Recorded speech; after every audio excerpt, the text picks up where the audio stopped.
Et pour mieux parler, mesdames et messieurs, de cette nouvelle ère pour le tourisme égyptien qui a commencé avec l'inauguration officielle du GEM, le grand musée égyptien, le 4 novembre. On a le plaisir d'accueillir au bout du fil M. Karim El-Menebaoui, qui est expert en tourisme. Bonjour.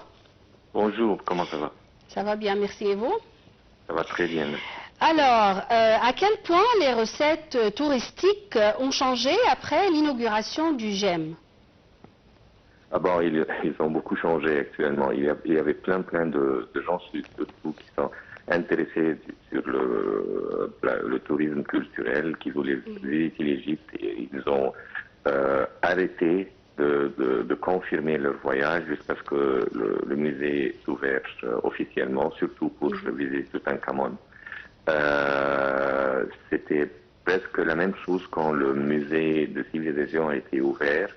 Par contre, il n'y a pas encore pareil. C'est un très beau musée, le musée de civilisation, mais le fait que ça est venu juste après le Covid, alors ça n'a pas malheureusement pris le même effet, mais avec l'inauguration partielle qui a eu lieu un an avant, ça a été une belle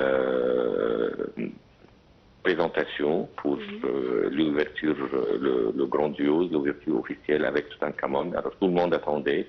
Et voilà, on commence à recevoir des demandes, plein de demandes qui ont augmenté à mon avis de plus que 25% pour la continuation de cette saison qui finira au mois d'avril, mais encore pour l'année prochaine ou la saison prochaine 26-27. On a déjà vu un impact sur l'économie égyptienne en seulement un seul mois. Oui, ben, c'est normalement quand il y a plein de demandes. Alors, normalement, les hôtels sont vendus plus cher. Tous les autres services de tourisme sont vendus plus cher. Alors, même si il y a une augmentation de, disons, 15% d'ici jusqu'à la fin d'année, qui est normal, parce que normalement, les gens ne réservent pas pour un mois ou 2 mois en avance. Normalement, c'est beaucoup plus de mois en avance. Mais par contre, même avec une petite augmentation de 15%, mais il y a une augmentation beaucoup plus grande sur l'effet d'économie et de chiffre d'affaires, parce que avec autre que les 15%, il y a une augmentation de prix presque de 25%. Alors ça a augmenté le volume, pas seulement de nombre de touristes, mais beaucoup plus du valeur. Puisque les fournisseurs ont augmenté un peu les prix pour accommoder toute cette demande. Est-ce que vous avez visité le GEM après l'inauguration du 4 novembre? Absolument. Avant, après, durant, tout. D'accord. Quand vous visitez le GEM aujourd'hui, les gens qui se trouvent dans le musée, ce sont des touristes ou bien des Égyptiens, la plupart? Non, les Égyptiens, c'était une grande discussion là. Les Égyptiens, ils viennent, je peux dire, à 95% durant les congés. Alors les week-ends, le vendredi, samedi, et puis s'il y aura des jours fériés. Mais ça, c'est les saisons normales des locaux. Oui. C'est les saisons normales. Par contre, il y a des gens qui ont été si pressés. Et à cause de l'ouverture de l'événement qui a eu lieu et que ça a impressionné tout le monde, alors il y avait plus d'intérêt d'y aller voir et d'admirer le GEM de l'intérieur. Mais à mon avis, je crois que ça va descendre, cet intérêt va descendre un peu et ça va arriver au même pourcentage qu'on estime pour les pyramides, pour le musée de civilisation et les autres sites. Mais c'était seulement, vous savez, un intérêt tout d'un coup qui venait, les gens étaient un peu motivés d'y aller voir. Mais ça va toujours continuer sur les jours fériés et le week-end. Voilà. Est-ce que les visites scolaires ont commencé? Non, pas encore. Pas encore. Non, pas encore. C'était très peu. Je crois que ça va peut-être affecter les visites scolaires sur les écoles privées, peut-être. Peut-être en janvier, durant les vacances de mi-année. Voilà, mais par contre, immédiatement durant les vacances de mi-année, je crois que on va avoir un grand pourcentage des étudiants qui viendront avec leurs écoles. Le GEM occupe toujours, depuis son inauguration le 4 novembre, la une de la presse internationale. En lisant ces articles, qu'est-ce qui vous attire, qu'est-ce qui attire votre attention le plus? Qu'est-ce qu'ils disent du GEM?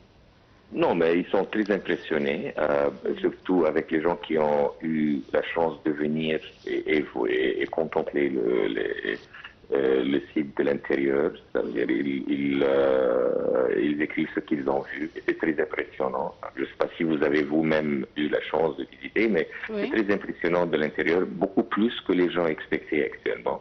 Je crois que nos professionnels d'Antiquité ont fait un très grand effort.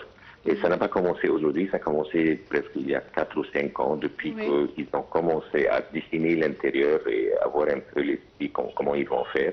Alors, ça a duré longtemps, mais ça a été très réussi. Et puis, à mon avis, tous ces articles qui ont été écrits, pour moi, c'est beaucoup plus de valeur que toutes les promotions que l'Égypte peut faire.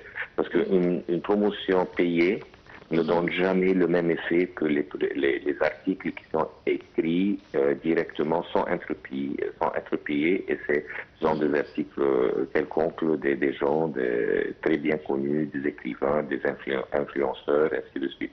Alors ça donne un reflet extraordinaire. Est-ce que les visiteurs commencent par les pièces du trésor de Toutankhamon? Ah ben il y a de tout. Non, il y a de tout et ça dépend actuellement au nombre de visiteurs dans le musée. Alors si les gens veulent commencer avec Toutankhamon et c'est un peu plein, alors il finit avec Toutankhamon. Il y a plein de choses à voir.